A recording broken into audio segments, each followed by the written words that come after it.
Усім прывітанне, з вами Зміцер Лукашукі. Мы распачынаем наш стрым са студыі Еўрарады, як звычайна абмяркоўваем падзеі ў Беларусі і за яе межамі. Ну што ж, як мы вам і абяцалі, нарэшце, фактычна можна сказаць, спецыяльна для ўдзелу ў эфіры Еўрарады да нас з Нью-Йорка прыляцеў палітычны прадстаўнік палка Каліноўска і руху супраціў Зміцер Шчыгельскі. Добрый дзень, спадар Зміцер. Добрый дзень. Спадар Зміцер, давайте пачнем. Звычайна вы да мяне прыходзіце са сваімі такими заготовками, вот с теми тезисами, якія хотели б самі агучыць, карыстаюць магчымасцю. На сёння, я так разумею, вы вырашылі даць на мне вот такую магчымасць нарэшце разгарнуцца і задаваць вам любыя пытанні. Як заўсёды, як за ўсімі журналістамі, я кажу одно і тое ж. Пытанні могуць быць любыя, але я пакідаю за сабой права адказваць або не адказваць на іх і адказваць так, як я лічу патрэбным. Вы маеце права адказваць на пытанне, сведчыць там супраць сябе ці не сведчыць, як вы это ўсё там любіце у сваіх гэтых Амерыках. Спадар Зміцер, давайте, можа быць, пачнем трошку здалёк, але не вельмі. Неяк пэўны час таму пачаліся размовы... Як Путін з Карлсоном. Не, туды уже так далёка не будем. Вы ўсё ж таки... Ці вы, ці я не Карлсон, таму давайте так не будем ўсё ж таки. Мы некалькі там месяцаў таму, скажем, пачаліся, хаця пэўныя размовы пачаліся трошку раней, але больш актыўна яны пачалі агучвацца пра тое, што трэба неяк перафарматаваць беларускія дэмакратычныя сілы. Усё ж таки, рэвалюцыя прайграла, ужо 4 гады прайшло ад 20-го года, выросла новае пакаленне, трэба рабіць нешта новае, калі не працуе гэта стратэгія, то выпрацоўваць новую стратэгію. І гэтая стратэгія любым чынам дамагацца вызвалення палітвязняў, паляпшэння жыцця беларусаў за мяжой, а можа і тых, хто там у Беларусі, праз перамовы з Лукашэнкам. Вы бачыце полк Каліноўскага ў гэтай канфігурацыі перамоўнай? Зміцер, вы задалі некалькі пытанняў у адным. Давайте адно за адным разбіраць, і тады ўсё стане зразумела. Першая рэвалюцыя прайграла. А ці было тое, што адбывалася рэвалюцыяй, ці не было? На мой погляд, не. Гэта не была рэвалюцыя, гэта былі выступы людзей вялікія, масавыя, самыя масавыя ў гісторыі Беларусі, магчыма, нават вельмі далёкай, але не рэвалюцыя. Таму што рэвалюцыя... мы можам шмат пра гэта разважаць, я люблю гэтую тэму, чытаю тэорыю даўно. Тым не менш, для рэвалюцыі патрэбен суб'ект, які прэтэндуе на захоп улады любым чынам. Такого суб'екта не было. Гэта былі ўсё-такі масавыя пратэсты. Другое. Рэвалюцыя ў Расіі 905-907 года прайграла, але пасля быў 917. І менавіта таму, што тыя, хто рабіў рэвалюцыю 905-907, там былі розныя сілы, розныя суб'екты, працягнулі змаганне, наступіў, 17, і там адбылося аж нават 2 рэвалюцыі.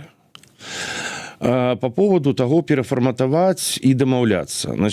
Дамаўляцца каму з кім. А Лукашенко ні з кім дамаўляцца не будзе. Лукашенко будзе дамаўляцца, маё абсалютнае перакананне, толькі тады, калі пад вокнамі яго рэзідэнцыі пачнуць страляць. Вось тады, можа быць, і то я не ўпэўнены, ён пойдзе на перамовы.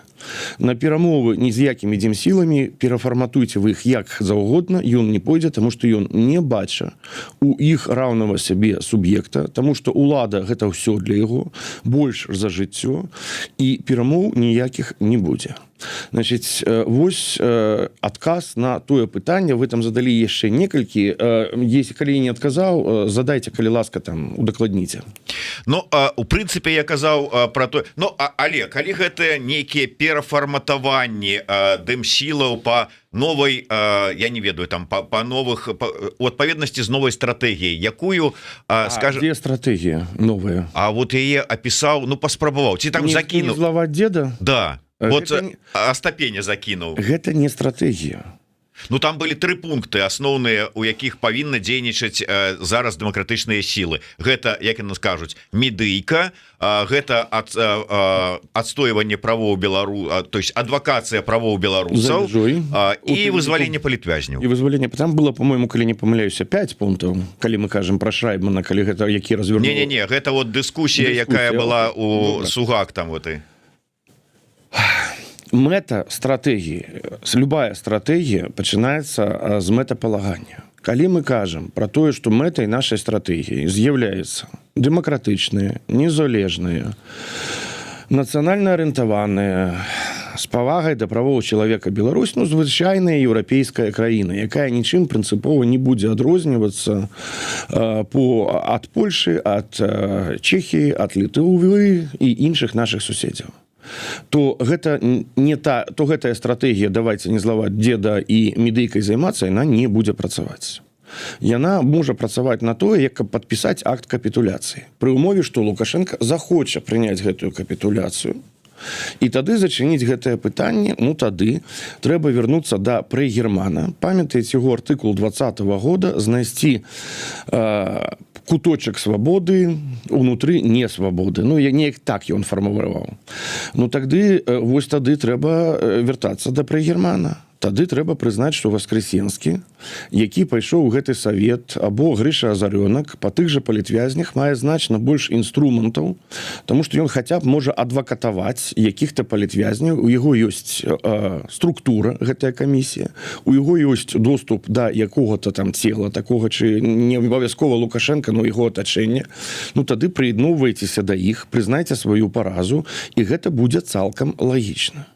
Калі казаць, што ёсць жаданне вярнуцца ў Беларусь, у якой не будзе страха, таму што мне падаецца, што самая галоўная праблема сёння – гэта страх. Вот я размаўляю з людзьмі, якія з'язджаюць. І многія кажуць, што ну як бы вось всё нічога, але я стаміўся баяцца, што за мной прыйдуць, што мяне арыштуюць, што я нешта не тое скажу і гэтак далей. То тады гэтая стратэгія, яна не будзе працаваць. Калі казаць пра змену улады, потому что без змены улады нічога мы не вырашым. Пра дэакупацыю Беларусі тады павінна быць зусім іншая стратэгія і зусім іншая медыйка, якая будзе рыхтаваць тых, хто ў Беларусі, перш за ўсё, і арыентавацца, перш за ўсё, на тых, хто ўнутры Беларусі, а не па-за яе межамі, на падрыхтоўку фактычна паўстання і не падрыхтоўку рэвалюцыі. Казаць людзям шчыра, што так, мы прайгралі. Я казаў пра тое, што ўсё скончылася і прайграна ў жніўні. Вось памятаеце, калі амонаўцам далі кветачкі, вось у той момант я напісаў, што ўсё мы прайгралі. Ну, окей, прайгралі. Мы прайгравалі ў 6-м годзе, ў 10-м годзе, у 2001 годзе, у 99-м, 96-м, ну, і гэтак далей. Трэба прааналізаваць тыя памылкі, якія былі. Ніколі гэта не было зроблена. Мы фактычна ходзім па коле і паўтараем адны і тыя ж памылкі. Да, маштаб розны, канешне, там площа, якая 6-го, 10-го, яна была значна меншая, не такая колькасць удзельнікаў, не такая працяглая па часе, але ведь ніколі памылкі не прааналізавалі. І па 20-му не прааналізавалі. І трэба казаць людзям, што улада, тая, якая ёсць, якая дэ-факта сёння ідзе да таталітарнай улады, яна не аддасць ні пры якіх, ні пры перамовах, ні пры выбарах, ні пры чымсьці яшчэ сваю уладу Лукашенка. Ён ее будзе захоўваць і, магчыма, спрабаваць рабіць дынастыю, як у Паўночнай Карэі. Вот дэакупацыя, що ж таки я хотел эту тему трошку пазней закрануць, но вы зараз подняли вельмі такое балючае пытанне. Я прошу прабачэння, гэта пытанне не балючае, яно балючае, не, оно прынцыповае. Таму што пакуль ёсць Расія у тым выглядзе, у якім яна ёсць зараз, і справа не ў Пуціны, справа в ідэалогіі рашызма, гэта фашызм, імперскасць сучасны. Што б мы не зрабілі ў Беларусі?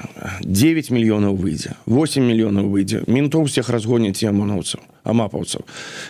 Путін заўсёды будзе мець магчымасць прыслаць там 3-4 дывізіі і фактычна задушыць і патапіць у крыві ўсё, што заўгодна.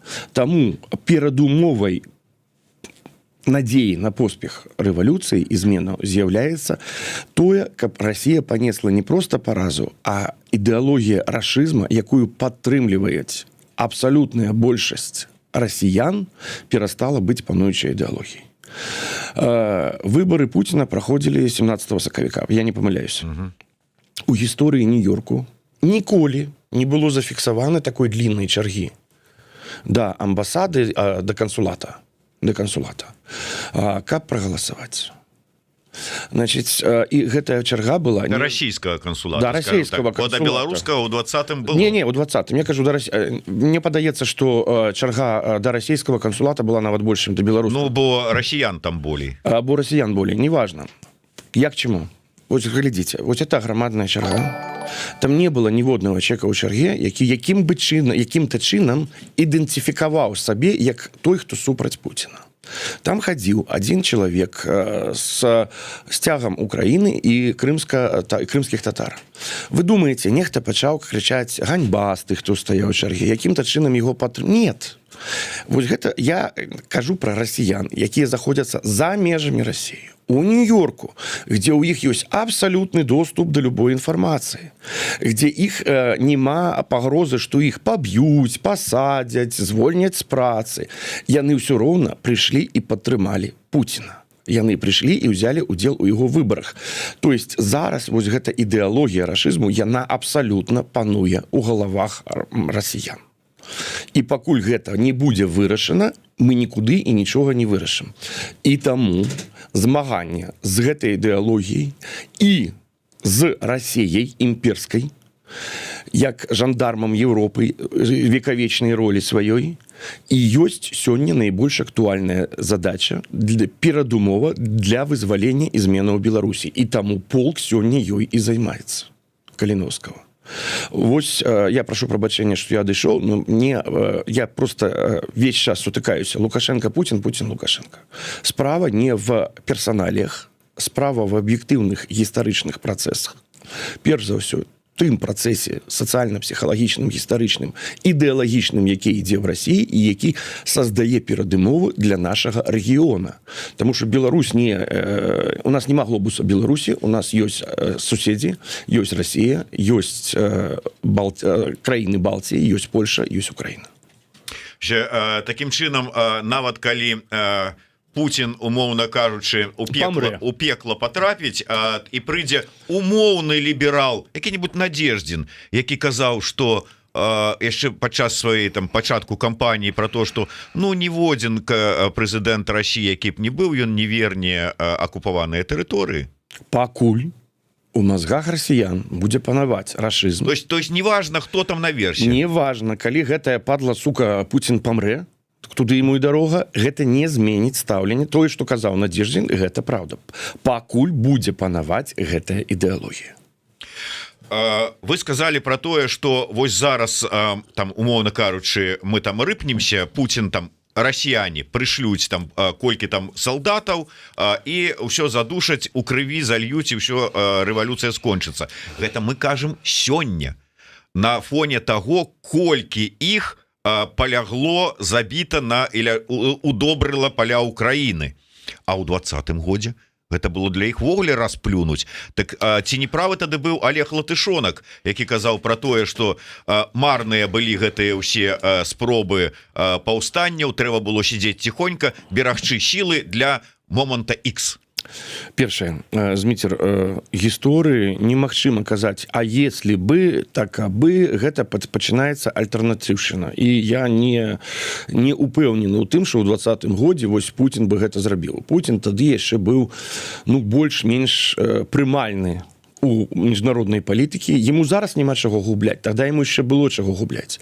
І усе гэтыя спрэчкі не маюць сэнс. Адбылося тое, што адбылося. Нет, паўстанне было не марнае, я ў гэтым абсалютна упэўнены, як і паўстанне 1863-го, якое таксама не выйграло.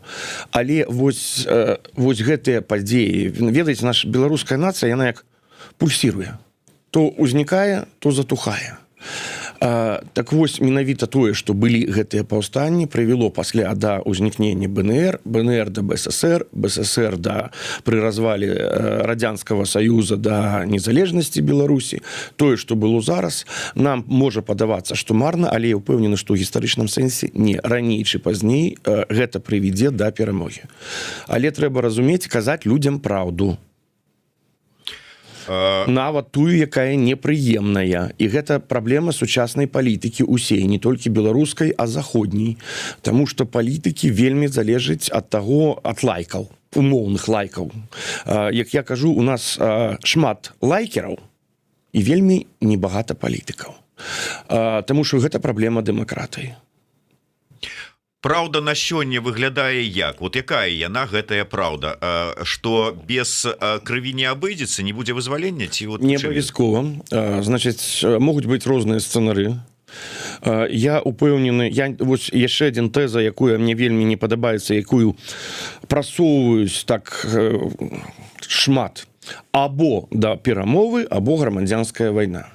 Калі у Лукашенка не будзе падтрымкі Расіі, я абсалютна упэўнены, што невялікая колькасць яго прыхільнікаў будзе гатова біць амапавец, які збівае, здзекваюцца над пратэстоўцам. Гэта адно. А калі гэтаму амапаўцу ён будзе разумець, што можа прылецець у адвет, і ён за 200 або за 300, я вельмі сумняваюсь, што тых, хто будзе гатовы ахвяраваць сваім жыццём за Лукашенко, будзе шмат. Хутчэй за ўсё іх будзе вельмі не шмат. А мапаўцы, да, але ж яны зараз ствараюць розныя структуры ваенныя, вот там ваенныя. Зміцер, не мае значэння, якія там лычкі будуць на форме, або не будзе гэтай форме. Я кажу пра псіхалогію людзей, таму што у Лукашенка няма той ідэалогіі, вось глядзіце там, Гітлер, Сталін, рэлігійныя войны. Там быў экзістэнцыйны сэнс ахвяраваць сваім жыццём. Гэта ідэалогіі яны маглі быць добрыя, дрэнныя, но вось за родзіну, за Сталіна людзі разумелі, за што яны ахвяруюць жыццём. Там за Гітлера умоўна яны таксама разумелі вось раса ідэі, за якую ідэю, за што ахвяраваць жыццём жаўнерам беларускім, не мае значэння, якая форме там вайсковай, паліцэйскай, яшчэ якой-то канторскай яны будуць. За тое, каб Лукашенко перадаў уладу сыну, ну гэта не тая ідэя, за якую людзі могуць ахвяраваць жыццём. Вот што я спрабую сказаць, галоўнае. Так, конечно, не завіце Лукашенку, яны там ці за Колю Лукашенку, яны будуць за сябе. І нават не за свае кватэры, якія яны на халяву атрымалі, і нават не на свае, а за тое, каб іх не пасадзілі, каб іх не люстрыравалі. Ну, паслухайце, па-першае, вось усе гэтыя размовы мы пераможам і ўсіх пасадзім. У меня першае пытанне да ўсіх: куды? Вы ўзагалі уяўляеце колькасць месцаў у сістэме турэмнай, куды можна пасадзіць? Зміцер, мы-то уяўляем, і не мы это гаворым. Это гавораць ідэолагі ў частках тым вот людзям. І яны ім вераць. У тым людзям яны будзе, як было пры ўсіх рэвалюцыях. Яны або хаваюцца, або збегаюцца. Такія людзі, якія баяцца, што іх пасудзяць. Яны не будуць за гэта змагацца і ахвяраваць сваім жыццём. Больш за тое, далёка не ўсе з іх зрабілі злачынствы цяжкія. Все роўна прыйдзецца. Опять, я ведаю, што мне будуць крытыкаваць тое, што я кажу, тое, што не падабаецца. Будзе пераходнае правасуддзе. Ні адна краіна, якая праходзіла праз такі працэс, не пазбегла гэтага. Будзе, магчыма, якая-то ілюстрацыя, але усе краіны сучасныя праходзяць праз, таксама пры змене ўлады, праз працэс understanding, панімання і прымірэння, калі гэты канфлікт якім-то чынам вырашаецца. І я не думаю, больш за тое, я упэўнены, што невялікая колькасць будзе гатовы ваяваць за Лукашенка і ліць сваю крывю. Гаворачы пра будучую дэакупацыю, вы сказалі, што трэба працаваць з тымі, хто ўнутры, што не тыя, хто з вонку, ну, апроч, безумоўна, добраахвотніка, усе вот палітычныя структуры нешта змогуць зрабіць у Беларусі, а менавіта беларус. А як працаваць, калі самі вы кажаце пра панаванне страху? Першае, я бы не супрацьпастаўляў тых, хто звонку, і тых, хто знутры. Гэта две часткі беларускага народа. Раздзеленага зараз, але две часткі. Другое, я сказаў, перш за ўсё працаваць з тымі, хто ўнутры, таму што ні полк, ні нават, калі гэта будзе там брыгада, без падтрымкі людзей ўнутры Беларусі нічога не вырашыць. Асноўная роля у любых пераменах будзе за тымі, хто знаходзіцца ўнутры Беларусі. Як працаваць? Ну, вам, медыйшчыку, гэта павінна быць лепш вядома, чым мне. Вось вы працуеце. У вас там за месяц пад 9 мільёнаў, 10 мільёнаў праглядаў атрымліваецца, так? Калі я не памыляюся. Ну, штосьці так. Працуюць іншыя медыйшчыкі. Значыць, хтосьці ж гэта глядзіць? Вось гэта ж 9 мільёнаў, яны ж не з неба беруцца. Я ведаю, што ў Беларусі глядзяць. Перш за тое, што казалі пра медыйку як стратэгію, я абсалютна пагаджаюся, што рабілі любыя рэвалюцыйныя сілы, якія былі вымушаны сысці з краіны або знаходзіцца на нелегальным становішчы. Яны працавалі з медыйкай, пачынаючы з якіх-небудзь там габрэйскіх паўстанняў і іудзейскіх войн у Рыме. У рымскай імперыі. Яны працавалі з людзьмі, прасоўвалі свае тэзы, свае наратывы, свае прапановы. І нам не трэба нічога выдумляць, трэба рабіць тое самае, тым больш, што зараз у нас ёсць і інтэрнэт, і YouTube пакуль. Ну, не будзе гэтага, значыць, будзе радыё, як было за радзянскім часам. Значыць, можа, будзе фармат, які больш арыентаваны на там, кароткія хвалі, на сярэднія хвалі. Пабачым. Я хацеў бы падзякаваць гледачу пад нікам Ю за донат, які вот заданаціў, просто напісаў слова прывітанне і дзякуй нашаму гледачу. А я хочу нагадаць усім нашим гледачам і слухачам, якіх ужо амаль 900 чалавек, што можна праз донат вывесці сваё пытанне, там, ці пажаданне, ці каментар на экран. Ну і, па-першае, вельмі шмат каментароў, таму гэта пытанне мы дакладна ўбачым, я яго агучу, і вы атрымаеце адказ. Еўрарадіо манетызуе пытанне? І пасля гэтага вы скажаце, што журналісты не прадажны? Гэта ў якім сэнсе? Дарэчы, я б хацеў паказаць вось гэтую кніжачку, якую выдаў полк Каліноўскага. Выдатная, дарэчы, кніга. Нам яе перадалі пасля таго, як быў завершаны мегазбор, арганізаваны Балаганавым, Рыкавым, і мы узялі актыўны удзел, таксама далучыліся інфармацыйна да гэтага збору. Ад палка прыйшла нам знак падзякі гэтая кніга.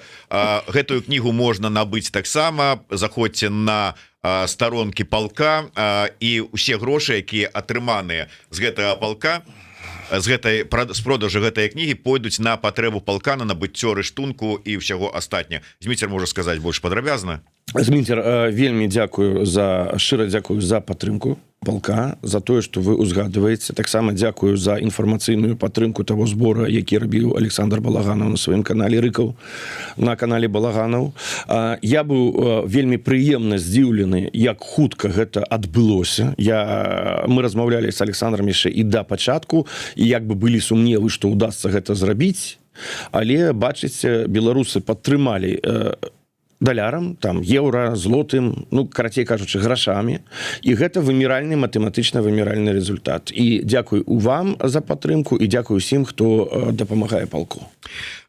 Зміцер, вы на самага пачатку з размовы сказалі, я пакідаю за сабой права адказваць там не пытанне, сведчыць ці не сведчыць супраць сябе і супраць усіх астатніх, але мы з вами гэта абмяркоўвалі, і вось зараз палову каментароў, якія ёсць у нас у стужцы, тычацца пытанняў наконт таго, што адбываецца ў палку, і больш таго, ужо можна было б, калі б вот не здарылася тое, што здарылася буквально перад пачаткам гэтага стрыма, сказаць, я не каментую, там пакуль разбіраюцца, але ўжо выкладзены відэо, запісанае Шабуцкім, дзе, ну, накручваецца сітуацыя. Вы бачылі гэтае відэо. Што вы пракаментуеце? Я бачыў гэтае відэо. Першае, я пракаментую тое, што відэо запісана былымі хваярамі палка Каліноўскага, да якіх мы ставімся з павагай, але яны у дадзены момант па-за межамі палка. Другое. У палку ідзе працэс, як любая жывая структура. Разумееце, вось у Лукашенка ўсё заўсёды добра, роўна, без усякіх праблем, скандалаў і без развіцця. Таму што ёсць адзін уладар, а ўсе астальныя пастроіліся і падпарадкаваліся. Полк Каліноўскага – гэта добраахвотніцкая структура з вялікімі элементамі дэмакратыі. Гэта полк, які развіваецца і ў якім ідзе ўнутраны працэс. І я думаю, што гэта ўнутраная справа палка, што і як будзе вырашана. Я б на гэтым на дадзены момант спыніўся, таму што пакуль, нягледзячы на ўсе праблемы, наколькі я ведаю, гэты працэс пакрыху ідзе, як мне падаецца, да вырашэння праблемаў. Вельмі важна захаваць полк, таму што на сённяшні дзень гэта гонар і годнасць беларусаў як нацыі, які захоўвае і ратуе гонар і годнасць беларусаў в Украіне, які змагаецца з рашызмам, пра тое, што мы казалі, і дайце магчымасць хлопцам унутры разабрацца, а хайпаваць на гэтым і спрабаваць накруціць якую-то гістэрыю нават, я лічу контрпрадуктыўным. Ну, безумоўна, у любым выпадку непрыемна, тым больш, што гэта дае падставы для прапаганды лукашэнкаўскай здзекавацца, і нават Лукашенко ўжо паспеў. Зміцер, слухайце, вось гэта тэза, гэта нельга, тое нельга, таму што прапагандісты нешта скажуць. Слухайце, мы жывем і развіваемся, і кудысьці рухаемся не дзеля таго, каб спадабацца або не спадабацца прапагандістам. Не дзеля таго, каб баяцца даць ім якую-нибудь падставу. Яны як брыхалі, так і будуць брыхаць. Вось ні ў якім разе. Нельга, каб было нешта выйшла, каб быў які-то скандал, каб нехта з кімсьці паспрачаўся, а то вось гэта ў жоўтых слівах пакажуць.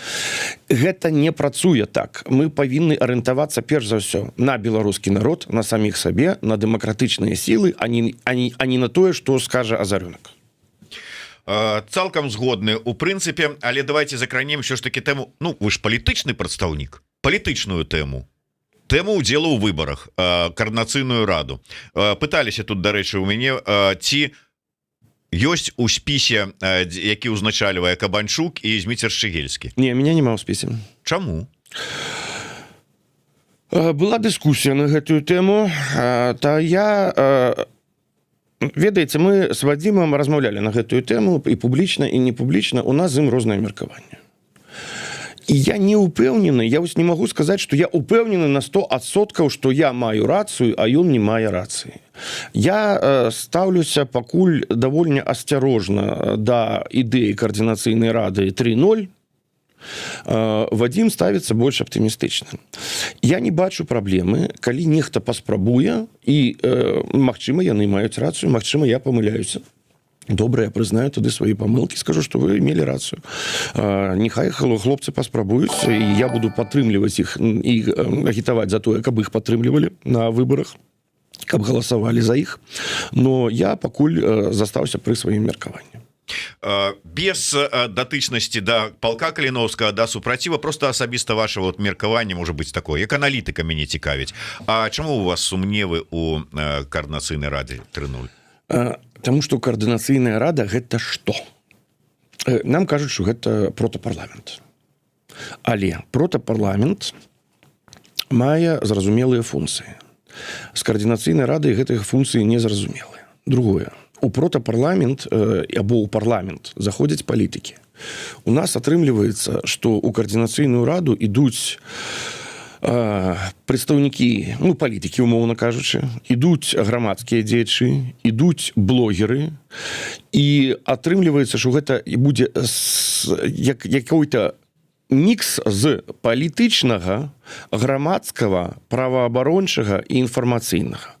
То есть по-нармальнаму гэта павінна была бы быць парламент, пры ім якая-то грамадская рада, які-то савет па інфармацыі, інфармацыйнай палітыкі або аб'яднанне прафесійных журналістаў, блогераў, інфармацыёншчыкаў і праваабаронцаў. То есть мы спрабуем скрысціць ежа і ужа, разумееце? І я сумневаю, усе гэтыя групы людзей і тых, хто ідуць, яны цудоўныя людзі. То есть я з павагай стаўлюся і да інфармацыёншчыкаў, і да праваабаронцаў, і да грамадскіх дзеячаў, і да палітыкаў, але інструменты, якімі кожная з гэтых груп выкарыстоўвае для дасягнення сваіх мэтаў, яны розныя, часам несумяшчальныя. Тое, як гэтыя людзі уяўляюць тое, што патрэбна, што не патрэбна, прыярытызацыі і гэтак далей, яно часам несумяшчальна. І таму, як мне падаецца, вось такая структура і так тое, як будуць праходзіць гэтыя выбары, яно закладае канфлікт, які будзе вылазіць непазбежна далей і можа прывесці да таго, што гэта координацыйная рада будзе дисфункцыянальна і будзе лебедзь ракам щуку. Но я не готова даць руку на адсечэнне, што вось так яно і будзе. Гэта маё меркаванне. У хлопцаў ёсць іншае меркаванне. З павагай стаўлюся да іх меркавання. Магчыма, яны правы, магчыма, я памыляюся. Мы побачым. Таму, ну вось, я прыняў такое рашэнне, іншыя прынялі іншае. І я лічу, што нічога катастрафічнага ў гэтым няма. Ну, сапраўды, паглядзім, таму што ўсё ж такі, калі КР 2.0 гэта было такое прызначэнцы, то невядома хто, невядома адкуль, невядома якім чынам там каго там выбраў, прызначыў, то тут ўсё ж такі сітуацыя крыху іншая, людзі ідуць матываваныя, з жаданнем нешта там зрушыць з мёртвай кропкі, а не пасядзець. Ну, здесь яшчэ пытанне пра механізм выбараў. Таму што ў тых умовах, у якіх ёсць, я лічу, што механізм мог бы быць крыху іншым. Таму што зараз шмат пытанняў да як гэта будзе тэхналагічна арганізавана, колькі людзей прыме ўдзел. То есть мне гэта не зразумела до конца. І магчыма, калі б гэта былі крыху іншы механізм. Напрыклад, мы можам мець вось арганізацыя, якая ў нас інституцыялізавана якім-то чынам. І вось калі б гэтыя арганізацыі мелі па голасу і выбіралі уже вось арганізацыі як выбаршчыкі, тады б мы маглі мець крыху іншую координацыйную раду. Ну зараз, ну побачым. Слухайте, я буду вельмі рады памыліцца. Я буду вельмі рады побачыць, што там в выбарах прыняло ўдзел там 300-400 тысяч человек. Что все празрыста полечили, что все зразумеют, что туды придут люди, и я помылюсь, и я буду абсолютно задоволенный, и мне будет приемно помылиться. Ну так, сапраўды, хочацца верыць, што, па-першае, і шмат людзей ўсё ж такі возьме ўдзел у галасаванні. Ну і з гэтымі спісамі тут я з вами таксама, конечно, згодны, таму што той же самы Кныровіч ужо нібыта падлічыў, што 3,5 чалавека на месцы, ну, але гэта ж неправда. Не так яно лічыцца з улікам гэтых спісаў. Ўсё ж такі сістэма зусім іншая. Гендерныя квоты, я был абсолютно супраць гэтага. Разумеется, у меня такое ўражанне, што вось я ведаю, якая была паляванне на жанчын у гэтыя спісы апошнія некалькі тыдняў. Змаганне за жанчыны. Да, у меня такое ўражанне, што пасля ўвядзення гендерных квот беларускія палітыкі полюбілі жанчын нават больш, чым Чакаціла калісьці іх любіў. І образы у вас, конечно.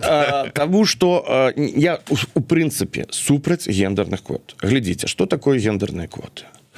Вось ёсць квоты для людзей, які інваліды, няма рукі, няма нагі і гэтак далей. Зразумела, што чалавек без рукі або без нагі, або там з ДЦП, напрыклад, захворванні, ён не можа працаваць так жа эфектыўна, як чалавек абсалютна здаровы. Тады грамадства, дзяржава вводзіць квоты на прадпрыемствах, дае паслабленне па падатках, гэта нармальна. Но калі мы вводзім квоты для жанчын, гэта што? Мы прызнаем, што ў іх інтэлектуальна, маральна, этычна, па волевых параметрах яны не роўныя мужчынам, яны не могуць даказаць, што яны прафесійныя, што яны канкурэнтныя без гэтых квот. То есть, як па мне, так гэта сам прынцып увядзення гендерных квот, гэта абразліва для жанчын. Я абсалютна упэўнены у тым ліку, як псіхіятр па адукацыі, хоць і не практыкуючы, што жанчыны не имеюць якіх-то недахопаў у інтэлекце, у волі, у там когнітыўнай сферы, у чымсьці яшчэ, у адукацыі, каб для ім патрэбна было вводзіць квоты. Яны не інтэлектуальныя, не маральныя інваліды. І сам гэты прынцып, ну, ён абсалютна дурны. Мы спрабуем часам ведаеце, як этот карга-культ. Вось ёсць на захадзе, давайте зробім як на захадзе. Давайте пабудуем аэрадром з бамбука і самалёт з бамбука, можа к нам карга прилеціць, як там у Мікранезіі адбываецца. Я не лічу, што гэта патрэбна, я лічу, што беларускія жанчыны даказалі, у тым ліку паглядзіце, колькі у нас цудоўных жанчын і палітыкаў, і экспертаў, і тая ж Ціхановская, як бы хто да яе не ставіўся, як бы не я, напрыклад, не ставіўся, тым не менш яна даказала, што яна можа быць абсалютна канкурэнтнай.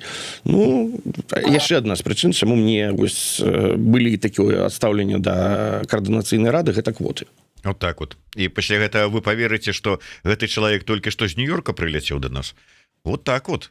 А вы лічыце, што калі я жыву ў Нью-Йорку, я павінен узяць пад казырёк і падтрымліваць усё, што прапануе дэмакратычная партыя США? Я не люблю дэмакратаў, не люблю дэмакратычную партыю. Я ніколі не галасаваў на выбарах за дэмакратаў і не збіраюся. Вот так вот, такие откровения. Але завершаючы, можа быць, пакуль што тэму каардынацыйнай рады, ўсё ж таки, як вы лічыце, Вадзіму Кабальчуку давядзецца сысці з палка? Слухайте, глядзіце, ўсё-таки гэта унутраняя справа палка. Там ідуць працэсы, магчыма, цяжкія, але неабходныя. Ідзе эвалюцыя і змена палка. Я спадзяюся, што Вадзіму Кабальчуку не прыйдзецца сыходзіць з палка, як і іншым, але я, як прадстаўнік, заўсёды сохраняў лаяльнасць да структуры, не да асобаў, а да структуры. І калі ёсць якія-то рашэння кіруючай структуры, я іх выконваю і буду выконваць. Таму што я перакананы ў тым, што калі мы працуем у камандзе, мне было такое ў супраціве, напрыклад, там таксама быў савет, зараз яго ўжо няма, але я казаў, мы робім А. Савет збіраўся і казаў, не, мы робім Б. Я казаў, добра, мы робім Б, і я выконваў нават тыя рашэнні, з якімі я асабіста быў незгодны. Гэта прынцып працы ў камандзе. Трэба часам сваё меркаванне крыху змяняць, або ты можаш его пакінуць, але выконваць тое, што будзе. Калі зменіцца кіруючая структура палка, калі зменяцца прынцыпы, значыць, яны зменяцца. Я асабіста спадзяюся на тое, што Вадзім застанецца. Кузьма, дзякуй за донат. І пытанне ад Кузьмы да Змітра Шчыгельска. Ці рэальна, каб унутры Беларусі з'явіўся аналаг ірландскай рэспубліканскай арміі, і ці мае гэта сэнс у нашых рэаліях? Ірландскай рэспубліканскай арміі аналаг. Разумееце, што значыць аналаг ІРА?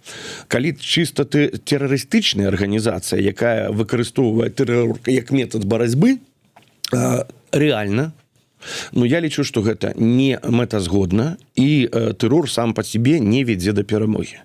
Калі казаць пра тую частку ІРА, якая была рыхтавалася да паўстання узброенага, то не тое, што рэальна, а ёсць такія як бы варыяцыі і магчымасці, людзі і гэтак далей, але я не буду больш гэта раскрываць, гэтую тэму. Да тэрора. Вы ж яшчэ ў 20-м годзе казалі, што без коктейляў Молотава, ну, как бы глупа ўвогуле займацца. Не, коктейль Молотава – гэта гвалтоўныя метады барацьбы за ўладу. Аналаг ІРА, калі закладаем кудысьці бомбу і падрываем, гэта тэрор. Гэта, давайте не блытаць, яно падобнае, але гэта не адно і тое ж. Калі б зараз і калі ў наступным разе, калі беларусы выйдуць, а я ўпэўнены, што выйдуць, магчыма, праз 3 гады, праз 5, праз 7, я не ведаю, но яны выйдуць раней чи пазней. Людям вось пра інфармацыёнку трэба казаць, што без коктейля Молотава, без гвалту, без таго, каб фізічна прымусіць гэтую ўладу сысці, выхадзіць не трэба, таму што проста будзе паўтор 6, 10, 20. Вас проста паб'юць, пасадзяць, выганяць за межы краіны. Калі выходзіць, або не выходзіць зусім, або выходзіць, разумеючы, што трэба выхадзіць на змаганне, у тым ліку ўзброеныя.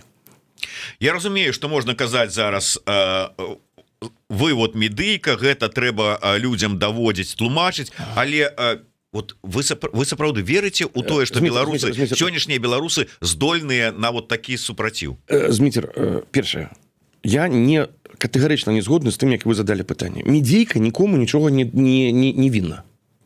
Медыйка гэта проста людзі, якія забяспечваюць камунікацыю палітыкаў, грамадскіх дзеячоў, там вядомых людзей з грамадскасцю. Вы нікому нічога, ні вы асабіста, ні Еўрарадіо, ні другая медійка не вінны. Вы канал камунікацыі.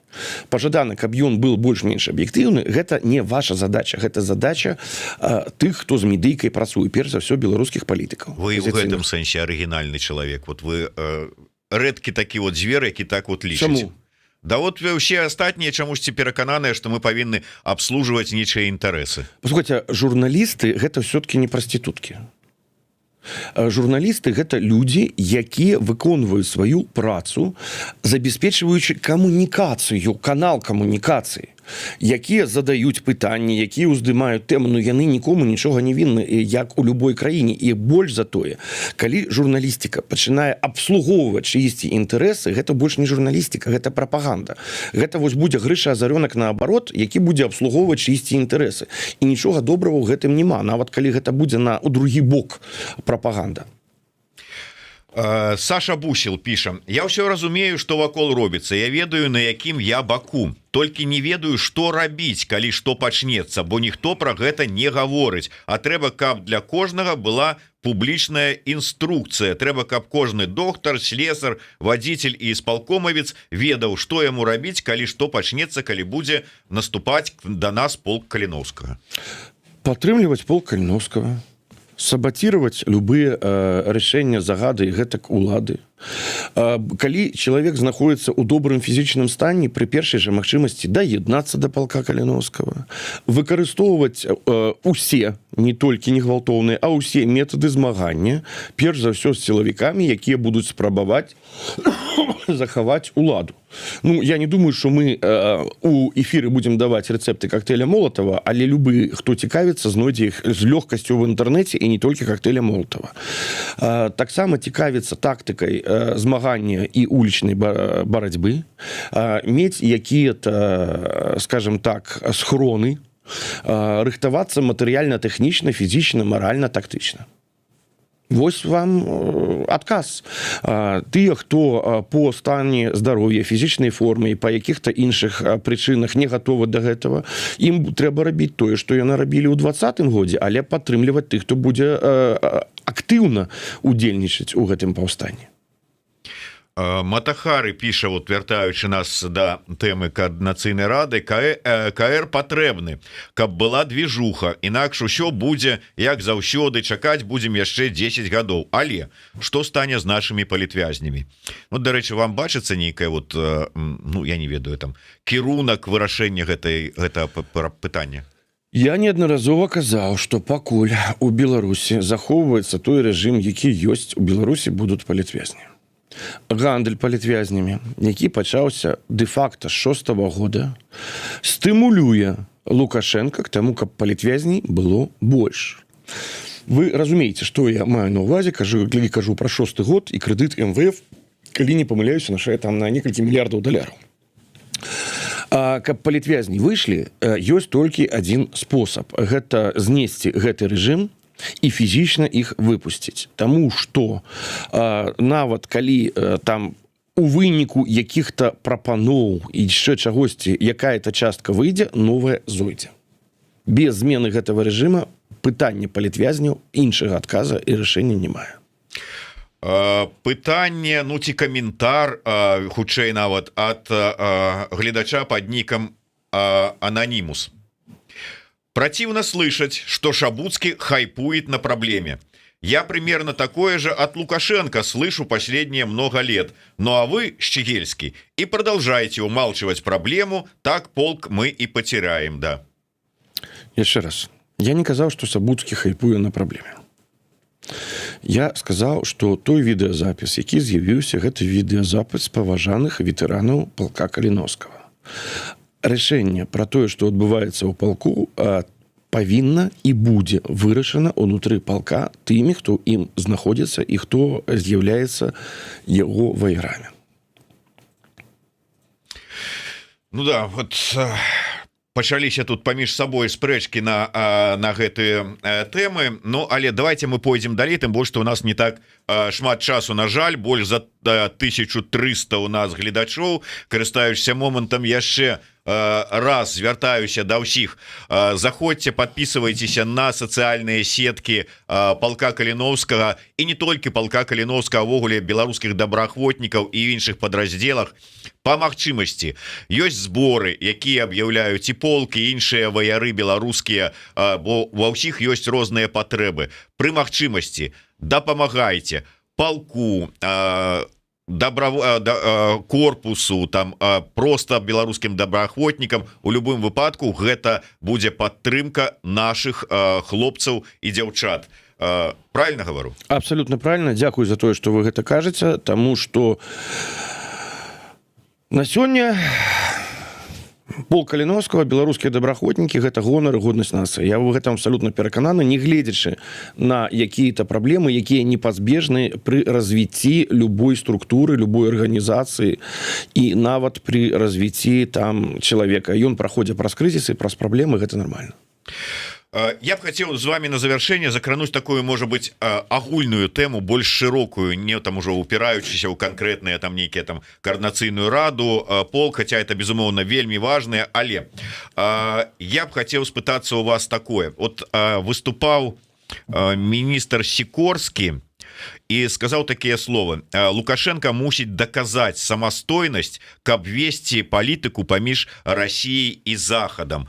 Як вы лічыце, а ўвогуле сапраўды зараз пануе на Захадзе такое бачанне, што ў Мінску няма з кім гаварыць, што калі гаварыць пра Беларусь, то это трэба гаварыць з Москвой, там у то есть ужо дразды нічога, маўляў, не вырашаюць. І ўвогуле хто, вот мы кажам, калектыўны захад, а хто канкрэтна, якія краіны сёння могуць нешта уплываць, каму цікава Беларусь? Я бы пагадзіўся з Сікорскім тое, што я, напрыклад, не разумею, я не ведаю, вось я вам шчыра скажу, я не ведаю, кантралюе Лукашенко Беларусь або не кантралюе, можа ён нешта вырашаць або не можа, таму што вось тое, што сказаў Сікорскі, абсолютно, ён павінен даказаць, што ён можа нешта вырашаць, тады будзе зразумела. Мне таксама гэта не зразумела. Калектыўны захад — гэта вельмі дрэнны тэрмін, таму што, так сказаць, нацыянальныя інтарэсы Партугаліі і Літвы крыху адрозніваюцца. І калі мы кажам пра Беларусь і атачэнне, то нам трэба разумець, што перш за ўсё гэта краіны Балтіі, Літва ў першую чаргу, гэта Польша, гэта Украіна і балта-чарнаморскі рэгіён. Балта-чарнаморскі звяз, прыхільнікам якога я давно з'яўляюся, і гэта яшчэ пачынаў, гэта Пілсудскага ж ідэя, яшчэ там больш за 100 гадоў гэтай ідэі.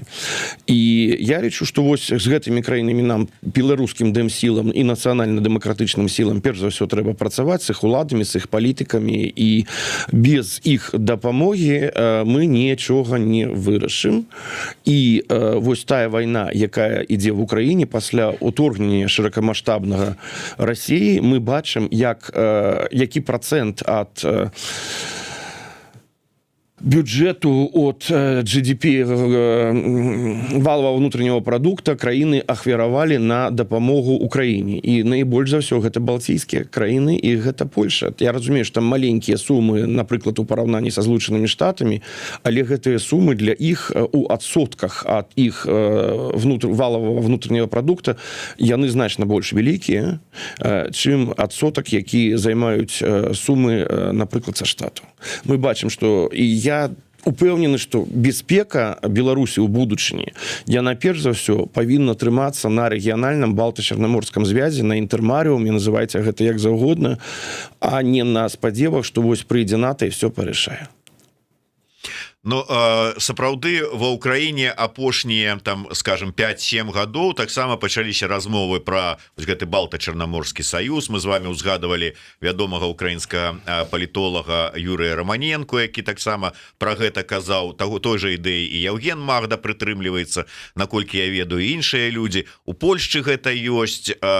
Не ведаю, вот, дарэчы, не абмяркоўваў з літоўскім бокам, але наколькі гэта ўсё ж таки рэальна? Я абмяркоўваў з літоўскім бокам, з палітыкамі літоўскімі. Я не маю права казаць прозвішча без дазволу. Я не кажу, што зусім я абмяркоўваў, но з тымі з літоўцаў, з кім я размаўляў, яны, у прынцыпе, таксама вельмі добра ставяцца да гэтай ідэі. Наколькі гэта рэальна, нам прыйдзецца. Я думаю, што просто сама геаграфія прымусіць нас да гэтага прыйсці. Ну, але ўсё упираецца у аслабленне, можа быть, развал России, толькі тады можна што-небудзь тады спадзявацца, тому что трэба вырваць для того, каб сфармаваць гэты вось пояс, каб уключыць яго Беларусь, трэба вырваць яго с абдымкаў Крамля.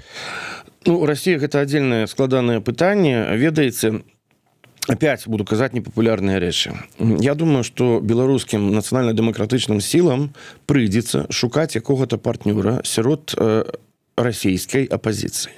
И вот здесь я чаму? Я разумею, что зараз раней гэта было модно, зараз гэта зусім як бы непрымальна. Гэта як бы так вось не трэба гэтага рабіць. Але глядзіце, у нас ёсць геаграфія. І вось ёсць геаграфічная мапа. На ўсходзе ад нас Россия. Нават калі ад яе адколіцца які-то рэгіёны, яна ўсё роўна там застанецца. Каб перамагчы рашызм, нам патрэбіцца які-то партнёр з расійскай апазіцыі. Таму што нават калі Расія там атрымае паразу зараз, там Чечня адваліцца, Татарстан, не ведаю нешта яшчэ, на ўсё роўна застанецца занадта вялікай, занадта магутнай. Там пойдзе псіхалогія рэсентыменту, рэваншызму, і мы будзем мець праблему. Каб мець больш-менш нармальнае жыццё, нам трэба, каб Расія пазбавілася гэтай ідэалогіі, гэтага фактычна псіхоза калектыўнага, як у Нямецчыне пры Гітлеры. Вось я абсалютна лічу, што зараз у Расіі у грамадстве адбіваецца тое самае, што пры Гітлеры было у Нямецчыне. Для гэтага нам патрэбіцца партнёр. Хто гэта можа быць, я не ведаю, таму што мне прыходзілася кантактаваць з расійскай апазіцыяй, пачынаючы там 7-8 года на розных узроўнях. І, на жаль, за вельмі рэдкімі выключэннямі па шкрыбе расійскага апозіцыянера ліберала і демакрата і адразу вылезе імперец.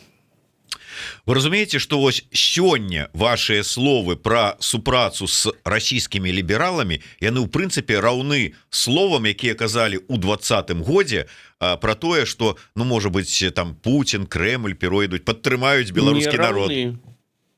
Послухайте, про Путина, Кремль у 20-м годзе з 14-го года я заўсёды казаў, што гэта ворагі. Што гэта ворагі Беларусі, ворагі Украіны, ворагі свабоды, і гэтыя людзі, якія ніяк з імі супрацоўнічаць нельга. І я зараз сказаў, што нам патрэбны якой-то партнёр расійскі. Але гэта цяжкае пытанне, таму што з таго, што я бачу, па шкрыбі гэтых сённяшніх лібералаў і вылазя харя расійскага імперца. Але ён патрэбен. Дзе яго ўзяць, я не ведаю, але гэта праблема ёсць. Ну да, добра. На завяршэнне такі можа быць кароткі бліц. Першае, падчас канферэнцыі «Шлях да волі» прогучалі словы пра неабходнасць стварэння, ну это в прынцыпе как бы і не толькі канферэнцыі, слова стварэння беларускага войска, сапраўднага фармавання. Працэсы пачаліся, на якім... Працэсы пачаліся, яны ідуць. Не маю права каментаваць, не пагаджаюся з некаторымі рашэннямі. Я лічу, што гэта трэба каментаваць і распавядаць, але есть калектыўнае рашэнне, што пакуль не каментуем, не распавядаем, таму вымушаны выконваць. Ось днямі у нас быў эфір з Усавым, дзе нешта я ўскользь закрануў тэму про то, ён там кажа, вот там даже вот гэтыя офісы, кабінеты не падпісалі канчатковыя дакументы, якія былі там па выніку канферэнцыі «Шлях да волі». Я кажу, так Зміцер же Шчыгельскі сам сказаў, што там гэтыя паперкі падпісваць. Галоўнае там вот дамовіліся, супраца. Як абурыўся Усаў. Тут я ніколі не бачыў яго таким імпульсіўным, размахаваў руками. Што значит паперкі? Давайте і пра канстытуцыю скажем паперкі і гэтак далей, гэтак. Што там ўсё ж таки адбываецца? Трэба, не трэба гэтае подпіс? Зміцер, у Вялікай Брытаніі няма канстытуцыі, але ёсць правы чалавека. У Беларусі цудоўная канстытуцыя, якая паперка усімі падпісаная, але ні правоў чалавека, ні свабод, ні свабоды слова, ні незалежнага суда няма. Так все-таки што нам для звычайнага чалавека і для грамадзяніна больш важна, каб у яго былі правы чалавека, каб у яго был незалежны суд, каб былі незалежныя медыа, каб у яго былі сацыяльныя гаранты, або каб у яго была канстытуцыя. Я лічу, што все-таки дэ-факта выканання правоў і свабодаў чалавека значна больш важная, чым якія-то дакументы, якія будуць падпісаны. Дэ-факта супраца значна больш важная, чым падпісалі б нешта або не падпісалі. Давайте уже не мусоліць гэтую тэму, давайте думаць пра тое, як змагацца, як перамагаць і што разам рабіць, а не раздзьмуваць скандалы і разборкі. Разам думаць пра тое, як змагацца, як перамагаць і што разам рабіць, будзем якім чынам, дзе, у якім фармаце, на наступнай канферэнцыі шлях да волі? Не толькі ідзе камунікацыя з асноўнымі у палка пасля канферэнцыі. Там было нешта добрае, было нешта дрэннае, але камунікацыя ёсць з асноўнымі гульцамі, яна падтрымліваецца. Канферэнцыя калі? Я вот да гэтага ў прынцыпе вёў. Зміцер, у мяне няма адказу на гэты момант, на дадзены момант на гэтае пытанне, таму што, яшчэ раз, полк гэта структура, у якой есть кіруючыя органы, падабаюцца яны каму-то, не падабаюцца. Вось калі будзе якое-то рашэнне кіруючага органа таго ці іншага, таго, што ёсць зараз, або які зменіцца, вось тады я буду мець права адказваць на гэтае пытанне.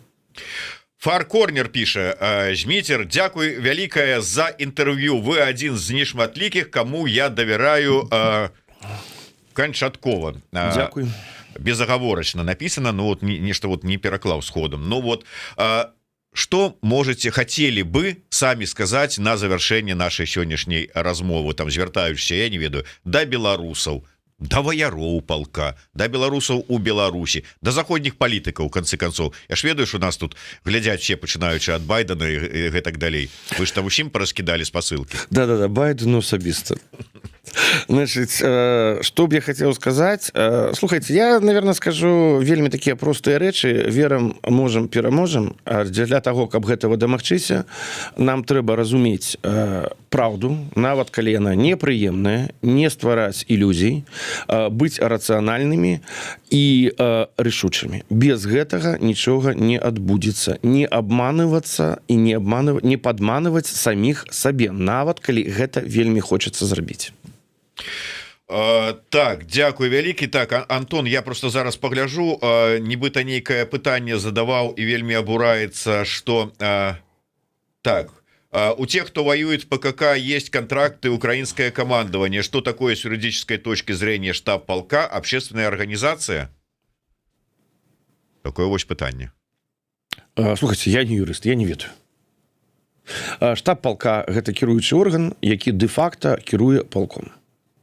І прымае шмат рашэнняў, асабліва не зразумела, што калі гэта рашэнні звязаныя з вайсковымі аперацыямі, то гэта вельмі моцна залежыць ад украінскага боку. Калі гэта рашэнні звязаныя з самаарганізацыяй, з вырашэннем унутраных праблем, то не штаб, а савет камандзіраў, таму што штаб гэта функцыянальны такі орган, а савет камандзіраў прымае асноўнае рашэнне. Магчыма, гэта будзе перафарматавана, магчыма. Я вельмі спадзяюся, што полк захаваецца, што удасца прайсці праз гэтую крызіс, знайсці ўзаемаразуменне і захаваць полк. Вось бачыце, Антон, справа не ў тым, што ваше пытанне нязручнае і мы тут баімся яго задаваць. Вы самі бачыце, што каментароў у каментатарскай вельмі шмат і адначасова слухаць і ўсе каментары чытаць і задаваць свае пытанні я просто не ў стане, я яшчэ пакуль не Наполеон і нават не Шчыгельскі. Гэта ён так умее. Калі будзеце Наполеону, звяртайцеся. Дзякуй. Да, вот так псіхіатр, дарэчы, прачнуўся у яго. Вы, дарэчы, вот як псіхіатр, можа быць, скажаце ваше назіранні за... Я ведаю, што вы не любіце, ну вот скажем, за выступамі апошнімі там Лукашэнкі, які вот дыагноз далі? Дыагноз не змяніўся, але на апошні выступ трэба звярнуць увагу. Ён адрозніваецца, ён змяніў рыторыку. Я яго пакуль не глядзеў, у меня не было магчымасці часу за пералёта з-за таго, што там вельмі вялікая загружанасць, але я планую, як вернуся в Украіну, не крыху мы разбірэмся тут з бегучымі гэтымі падзеямі, яго важліва паглядзець. І я спадзяюся что першым кому вот пракаментуе публічна свае высновы выкажа гэта будзе канал Еврорада на якія раю усім вам подписываться хотя б дзеля гэтага каб пачуць дыагноз от спадара доктара. Ну там справа не ў дыагнозе, справа ў тым что мне я не упэўнены, я не глядзеў, но мне из таго что я бачу невялічкія часткі, з таго что я там мне падаецца что Лукашенко змяніў некаторы Магчыма, я пакуль вельмі асцярожна скажу, магчыма пераходзе на новы этап. Магчыма, я хочу паглядзець уважліва спакойна, гэта магчыма будзе толькі калі я даеду да Украіны, потому что зараз гэта трэба аналізаваць сур'ёзна, а не так вось глянуў і пабежаў. Но ёсць у меня такое адчуванне, что можа быть там нешта змяняецца, яго змянілася рыторыка. Але калі новы этап, то які гэта можа быць этап? Ну слухайте, у 2020 годзе Тышкевич сказаў, што вось гэта апошні поўны электаральны цыкл Лукашэнкі. Мы з ім спрачаліся на гэтую тэму, магчыма ён выйграе, можа быць гэта этап, што вось гэта і быў апошні поўны электаральны цыкл, які пачаўся ў 2020 годзе. Ну дарэчы, Тышкевич да гэтага часу настойвае на гэтым сваім. Ну я ведаю, канешне, но магчыма гэта пераход вось да таго этапа, што наступны калі ён і будзе, то ён будзе непоўным. Дякую. Я ў гэтым сумняваюся. Мы ще з Тышкевичем, так сказать, побачым, хто пераможа ў гэтым. Хто каму пляшку коньяку вінен. Віскі. Ну да. Але тым не менш я ўсё ж таки спадзяюся, што мы будзем першымі, каму вы агучыце гэтыя свае высновы. Тым больш, што вось 1500 чалавек у нас былі зараз на стрыме, усе яны будуць чакаць, таму што яны ўсе падпісаліся на Еўрарада, націснулі на званочак і будуць расшырваць і заклікаць іншых, каб яны чакалі вашага каментара. Ну і яшчэ і падабайку наш пражалі. Конечно, гэта ну калі без падабайкі, то хто не націснуў, да таго не прыйдзе просто паведамленне. І яшчэ раз нагадываю про ну по магчымасці, канешне, але я думаю, что гэта такі вот маральны абавязак кожнага свядомага беларуса. Калі ёсць такая магчымасць, падтрымайце беларускіх ваяроў, які-небудзь збор. Іх зараз досыць хапае розных збораў ад там беспілотнікаў да якіх-небудзь медычных. Таму калі ласка, падтрымайце, гэты ўнёсак будзе неацэнны. Дзякуй вялікі, слава Украіне, жыве Беларусь. Жыве вечна, героям слава.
Добрый день.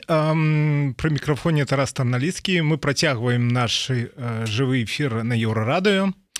Зараз перайдзем ад палітыкі да культуры. Вось хутка гэтым летам ужо адбудзецца вялікая прэм'ера фільма драмы «Под шэрым небам», натхнёная біяграфіяй тэлежурналісткі палізнявольнай Кацярыны Андрэевай. Яна трапіла у уплывовы конкурс амерыканскага фестывалю «Трабіка». Гэта заўважны міжнародны фэст, які быў створаны ў 2002 годзе. І у нас зараз у эфіры яго стваральніца Мара Танковіч. Вітаю, Мара.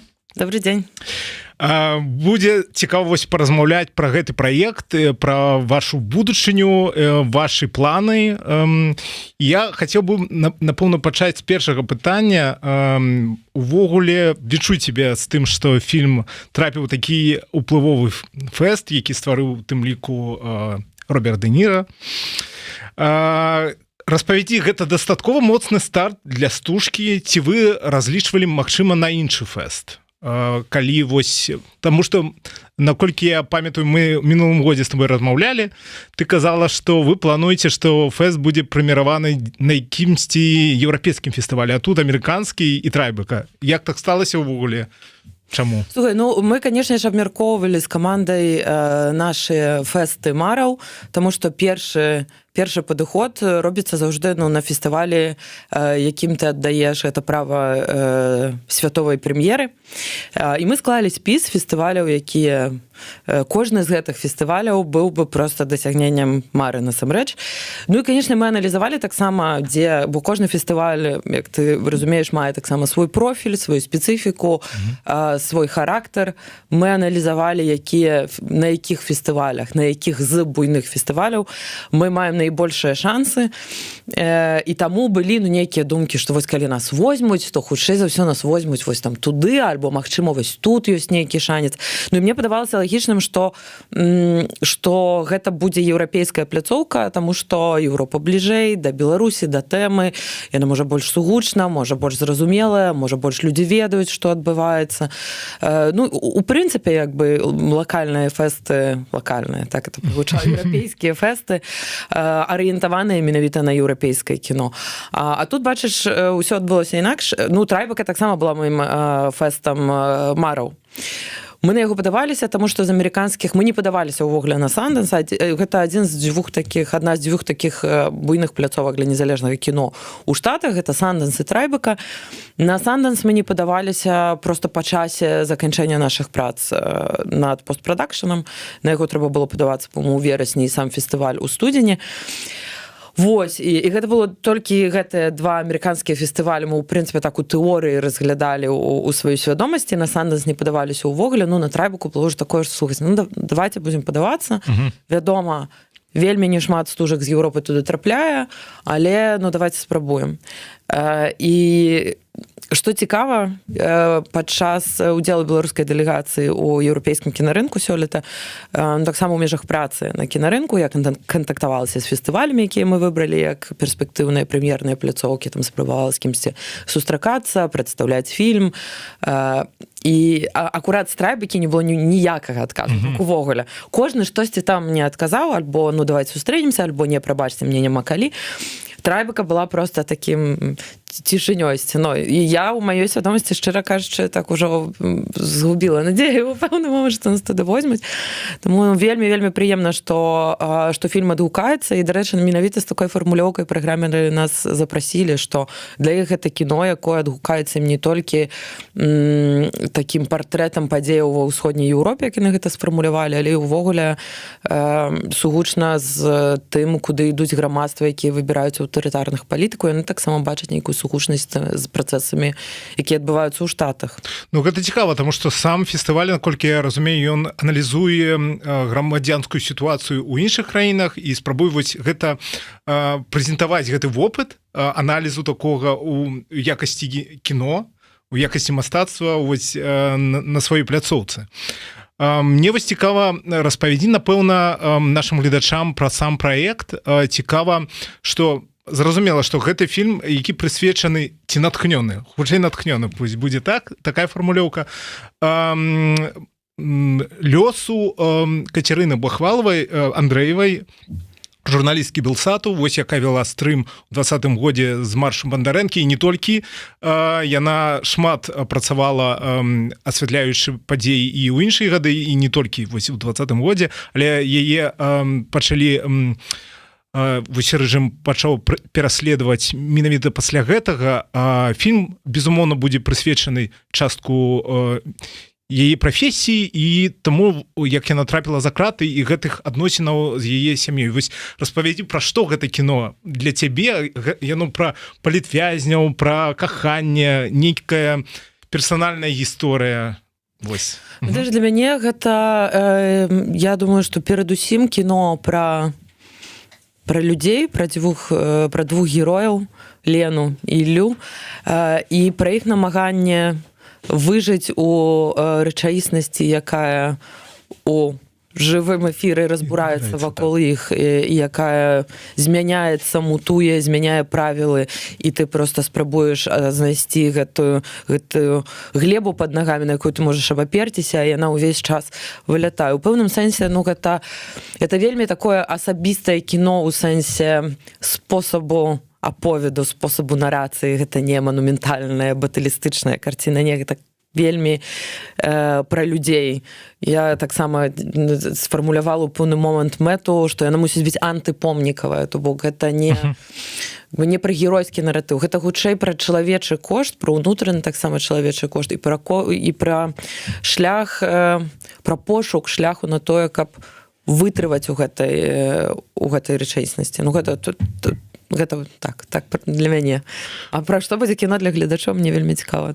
Вось, таксама вельмі цікава, таму што як толькі ты напісала пра тое, што фільм адабралі ў асноўную праграму Трабіка, там праз дзень ці два, ці тры, я вось дакладна не памятаю, сваё першае меркаванне пра фільм ужо напісаў Ігор Ільяш, гэта муж Кацярыны Бахвалавай. Ён выказаўся так, што яму... Ён сказаў, што гэта добры фільм, але гэта не яго кіно. Вось, але мне цікава, як адрэагавалі, магчыма, іншыя чальцы сям'і Кацярыны, ці глядзелі яны стужку, ці што яны казалі, як ты ўвогуле з імі кантактавала ў тым сэнсе, таму што я разумею, што это вельмі складаная праца, калі ты ведаеш, што у пэўным сэнсе фільм біяграфічны, хоць ён толькі натхнёны, але я разумею рэжысёраў, якія працуюць з такім матэрыялам. Вось быў, можа, ты глядзела фільм «Прысцыла» пра жонку Элвіса Прэслі, якую здымала Софія Коппала. Я вось разумею, што там Коппала, яе так зажалі моцна.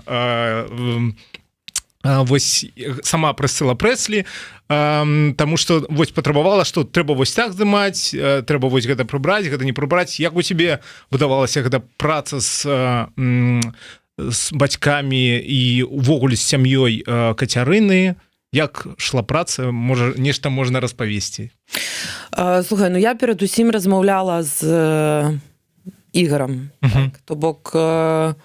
з ім быў мой кантакт, і ён таксама адказаў, пагадзіўся і прысвяціць мне свой час, і таксама нейкія дапамагчы мне зразумець іх, можа, крыху лепш, і на гэтым разуменні будаваць персанажаў. Я вельмі паважаю і захапляюся тым, што Ігор быў у стане значна больш, чымся я магла спадзявацца ў гэтай сітуацыі, насамрэч, аддзяляць сябе ад персанажа. Ён таксама ў гэтым пасце піша, што калі будзеце глядзець, што гэта ўсё ж такі фільм, так ён натхнёны нашай гісторыяй. Але гэта фільм пра Іллю і Лену, а не дакладна пра мяне і Кацю, так? Ён з вялікай павагай ставіўся таксама да маёй творчай інтэрпрэтацыі, да майго творчага выказвання, і пры гэтым шмат уклаў такога жадання падзяліцца, данесці, падказаць нейкія там нюансы па рэчаіснасці. Таму з майго боку гэта супраца цудоўна выглядала. Наконт стылістыкі, я таксама паважаю той факт, што сапраўды кіно такое, скажем, інтравертнае, можа, крыху. Углыб чалавека, напэўна, я і персонажы мае такія, Я таксама разумею, што мая Лена гэта не Катя, па-першае, яна крыху старэйшая, і крыху іншая дынаміка. І іншыя штукі мне было важна стварыць такіх персонажаў, гледзячы на якіх людзі, якім такое ўнутранае геройства далёкае, маглі б усё адно адчуць, што я мог бы быць гэтым чалавекам. Каб гэтыя рашэнні, якія яны прымаюць, каб гэтыя падзеі зняць помнікавасць, так? Таму што сама сітуацыя вельмі такая... складаная, вельмі складаная. Складаная, але мае ў сабе такую спакусу, ведаеш, пайсці ў лёгкі наратыў героі і ворагі. У такое чорна-белае. Простую пабудаваць помнік. Бо гэта вельмі просты шлях у дадзенай сітуацыі. Тут такога надрыву эмацыйнага, патэнцыял на эмацыйны надрыв, ён вельмі-вельмі вялікі. Я спрабавала зрабіць іншае кіно, дзе гэты эмацыйны надрыв можа будзе ў гледача, але ён не будзе выціскаць з цябе ўсё проста нахабна метадам аповеду. Вось цікава яшчэ, ты ж пісала сама сцэнар, наколькі я разумею, адна. Ты там пазначана як адна сцэнарыстка. Як ты выбірала, што варта браць з сапраўднага жыцця, якія падзеі, а што варта менавіта абыграць праз фантазію, нешта прыдумаць, як ты будавала гэты наратыў? Ведаеш, гісторыі, якія натхнёныя сапраўднымі падзеямі, яны маюць і вялікі скарб у постаці рэальнай гісторыі, таму што ты заўжды можаш абаперціся на тое, што так было ў жыцці, і цяпер давайте спрабуем зразумець, як гэта так у жыцці атрымалася, то бок такія рашэнні. Ты крыху адваротны бок аналізуеш, так? Ты прыдумляеш персонажа, які робіць штосьці, думаеш, што б ён мог зрабіць лагічнага, а тут у цябе ёсць дзеянні, і ты далей адкручваеш, чаму так, які гэта персонаж. Але ў пэўны момант таксама рэальная гісторыя становіцца тваім абмежаваннем. Таму што ўсё ж такі фільм мае сваю структуру, фільм мае драматычныя правілы, драматургічныя правілы, па якіх мусіць развівацца. Каб гэта было зразумела гледачам, якія гэты фільм глядзяць, і ты мусіш крыху адысці цяпер ад рэчаіснасці, якая ёсць натхненне, і спрабаваць паглядзець на гэтую гісторыю выключна як на драматургічны твор, як на фікшн, і паглядзець, што ў ім працуе, што ў ім не працуе. Мяне былі вельмі розныя моманты, этапы гэтай працы. Спачатку аналіз таго, што сапраўды адбылося, у якой паслядоўнасці, потым спробы пашукаць, як гэтая паслядоўнасць можа працаваць, дзе пункты цяжкасці ў гэтым, дзе драматургічнае пытанне, то бок пра што гэта? Дзе гэта тое пытанне, за якім пойдуць гледачы? І быў момант такі, калі я ўвогуле сказала себе, добра, окей, вось мы маем рэальную базу, а цяпер уявім сабе, што рэальнай гісторыі не існуе увогуле. І на пэўны час таксама гэтыя дзверы былі адчыненыя на тое, каб проста прыдумляць нейкія эпізоды. Парадаксальна атрымалася так, што калі я туды схадзіла, я вярнулася. То бок, і вярнулася да такога раскладу гісторыі, які, так як Ігор акрэсліў, што ўсё ж такі паважае сваю факталагічную базу, якая дзесьці там у натхненні ёсць. Вось так. А вельмі шмат таксама і мае цудоўныя сяброўкі, і Нела Грэніш, якая працавала як скрипт-супервайзер потым на пляцоўцы, Влада Сянькова, і яшчэ адна мая дарагая сябровачка, якую я не буду гучна называць цяпер з увагі на бяспеку, вельмі мне дапамагалі. Я ўвогуле пераканана тым, што наша беларуская жаночая кінасалідарнасць — гэта сіла. Дапамагалі дапамагалі шукаць выхаду, прапрацоўваць. І так, аўтарка я ў гэтым сцэнары адна, але ёсць таксама пазіцыя як сцэнарная супраца, дзе ўклад гэтых асобаў пазначаны. Вельмі вялікай дапамогай была праца з Ігорам, каб сабраць фактуру, зразумець, пашукаць. Але вельмі цікавая таксама была праца з галоўным акторам, з якім мы прапрацоўвалі некаторыя сцэны такім метадам, што мы бралі як бы базу сцэны, ставілі мэты, і я просто записывала з ім матывацыю такую. Нават не матывацыя, а просто окей, вось мы з табой размаўляем, я хачу гэта, ты хочаш гэта, і давай з пункту гледжання персанажаў спрабуем паразмаўляць. І потым мы аналізавалі гэта, дзе лагічна, дзе, напрыклад, моя аргументацыя, моя перспектывы гераіні трапіла, дзе не трапіла. Ну, то бок на такіх... Ну, то бок пэўная імправізацыя. Так, але мы гэта рабілі не на пляцоўцы, мы гэта рабілі загадзя. У прынцыпе, замест практычна такіх класічных рэпетыцыяў. То бок гэтыя сцэны вось так пераварваю. Я потым перапісвала неяк тэкст, мы потым перастаўлялі, перараблялі. Я вельмі таксама пластычна ставілася да тэкста ў працэсе працы з акцёрамі. Так не атрымоўваецца, давайце інакш, давайце выйсці на гэтыя эмоцыі, паспрабуем іншымі словамі, іншым там бокам, але давайце на іх выйдзем. Добра, мы зараз нагадаем гледачам, што у нас зараз ідзе стрым з Марай Тамковіч, мы абмяркоўваем фільм «Пад шэрым небам», які распавядае пра лёс беларускай журналісткі Кацярыны Андрэевай, якая зараз знаходзіцца ў турме, якая палізняволеная, а сам фільм трапіў у праграму фестывалю Трайбека. Вось тут таму можна задаваць пытанне, відавочна.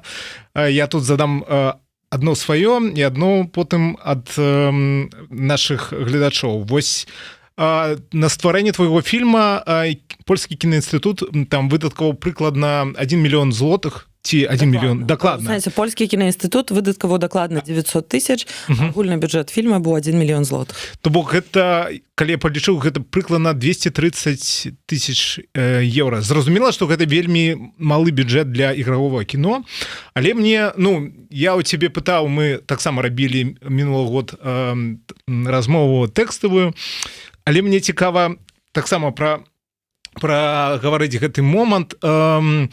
Увогуле, як табе падаецца, чаму вось палякам кінематаграфістам цікава гісторыя беларускай палізняволенай, беларускай журналісткі? То бок яны маглі б вось зрабіць як расіяне, там, тыпу, навошта нам пра гэта здымаць, давайце вось нам там пра расіян, што-нибудь расійскую тэму выцягнем, а тут цалкам беларуская тэма, не звязаная з Польшай. Як табе падаецца, ці ёсць вось гэтая сапраўдная цікавасць польскага грамадства, польскіх кінематаграфістаў да беларускай гісторыі, беларускіх падзеяў?